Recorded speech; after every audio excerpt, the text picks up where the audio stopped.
Good morning, students. How are you? I hope that you all will fine. Okay. This session is for class 10th. In this session, we will learn how to solve question. It means I name this session as a question session. Okay. In this session, first of all, we have to prove here that root 3 is an irrational number. In previous session, we have already talked about the irrational number and I have proved that root 2 is an irrational number. But in this session, on the basis of that session, I will prove here that root 3 is an irrational number. As I have already mentioned that if possible, let root 2 be a rational and let its simplest form be a by b. Then a and b are integers having no common factor other than 1. It means I would like to tell you that root 3 को proof करना है rational number है, तो मैं इसको first of all क्या किया, इसको एज्यूम कर लिया कि रूट 3 जो है आपका ये रेशनल नंबर होगा, एज्यूम कर लिया. और एज यू नो कोई भी रेशनल नंबर का सिंपलेस्ट फॉर्म होता है, इससे रूट 3 को मैंने रेशनल एज्यूम किया है तो इसका सिंपलेस्ट फॉर्म भी होगा. उस सिंपलेस्ट फॉर्म को हमने यहाँ एज्यूम कर लिया a by B. Okay, and you know that a by B simplest form है, देन ये रेशनल नंबर है तो a एंड b इंटीजर्स होंगे, मैंने लिख दिया इसको. और जब सिंपलेस्ट फॉर्म होते हैं तो a और b में कोई कॉमन फैक्टर नहीं मिलेगा अदर देन 1. वही यह मेंशन किया गया, having no common factor other than 1. Okay, now as stated here that हमने रूट 3 को रेशनल एज्यूम किया, इसका simplest form a by b है, तो यहाँ we can write here that root 3 is equals to a by b. इस root 3 से आपको ये रूट को इलिमिनेट करना है. For this you have to squaring both side. Okay, you will squaring both side, यहाँ लिखना है squaring both sides. You will get here 3 equals to a square by b square. You have to cross multiply here. Okay, 3b square is equals to a square, right? b square calculate करोगे, you have to calculate here b square, then ये आ जाएगा a square into में 3 है, then this will go in divide, right? This implies ये a square by 3. What does it mean? It means that this 3 divides a square. This implies 3 divides a. 3 अगर a square को divide करता है तो ये a को भी divide करेगा. पता है कैसे? क्योंकि a स्क्वायर बाई 3 को मैं ऐसे लिख सकता हूँ a into a by 3, a by 3 into a. This a square by 3 can be written as this, and this a by 3 shows that 3 divides a. Okay, that's why मैंने यहाँ लिखा 3 divides a. Okay, next, as you know 3 is a prime number and divides a. This should be written here, since 3 is prime number and divides a. Okay, now आप इसको एक question first लेकर रखना. Okay, अब a को कुछ assume करना, we have to assume a as a integer. तो मैं यहाँ क्या करूंगा कि a is equals to 2c assume कर लिया. ओके, 2c तो यहाँ एज्यूम करने का तो कर सकते हैं, बट आप यहाँ रूट 3 प्रूफ कर रहे हो इसलिए आप 3c एज्यूम करो.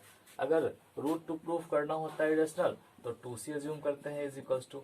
रूट 3 रेशनल एज्यूम प्रूफ करना हो तो इक्वल्स टू 3c एज्यूम करना है. रूट 5 रेशनल प्रूफ करना हो तो आप is equals to 5c assume करोगे. इस तरह से जो रेशनल प्रूफ करना है उसी के रिस्पेक्ट में हम लोग एक इंटीजर एज्यूम करते हैं a को, राइट? तो इन दिस वे मुझे यहाँ प्रूफ करना था रूट 3 को इरेशनल, दैट्स व्हाई मैंने a is equals to 3c assume कर लिया, लेट कर लिया for some integer c. Okay, now a is equal to 3c, we have to put a is equals to 3c in equation first. Putting a is equals to 3c in equation first we get, आप देखोगे ये है 3b square, this equals to a square है. In this place of a we have to put here 3c. 3c, this square, then this whole square. This implies 3b square is equals to 9c square. This implies b square is equals to 9c square by 3. This implies b square equals to 3c square. Okay. Next.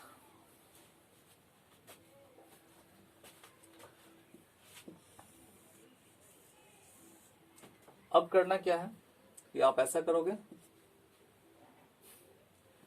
यहां से आप c calculate करोगे, c square निकालोगे तो b square और into में 3 है तो ये डिवाइड में आएगा.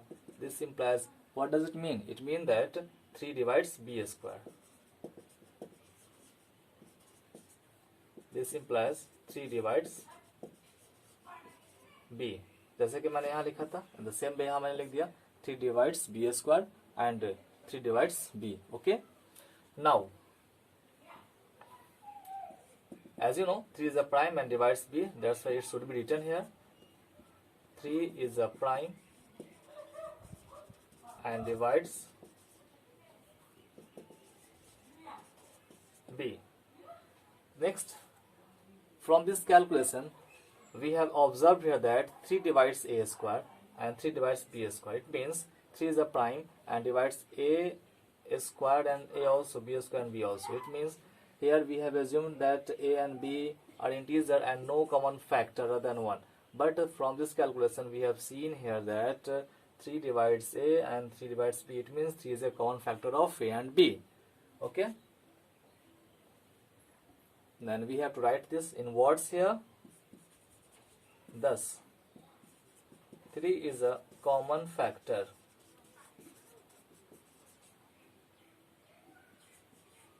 of a and b.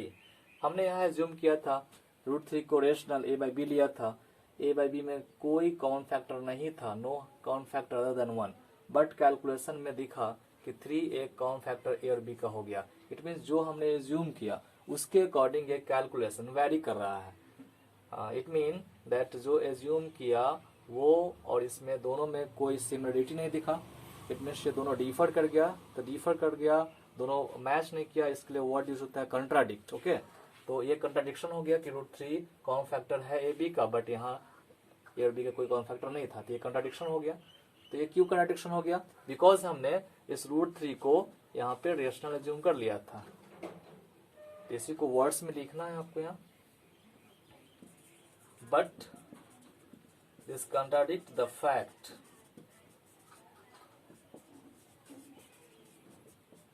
That, contradict कर रहा है, क्या कर रहा है? A and B have no common factor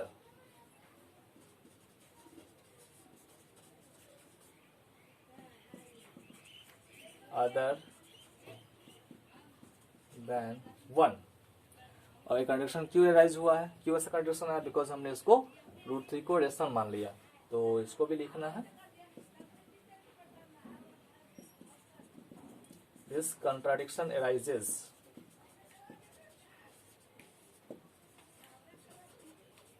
due to our assumption that √3 is rational number. ऐसा हुआ है इसलिए कंट्राडिक्शन क्योंकि हमने √3 को रेशनल एज्यूम किया है. इट मीन्स ये रेशनल होना नहीं है, इसलिए तो कंट्राडिक्शन आया. तो यहाँ लिख देना finally, hence √3 is irrational number.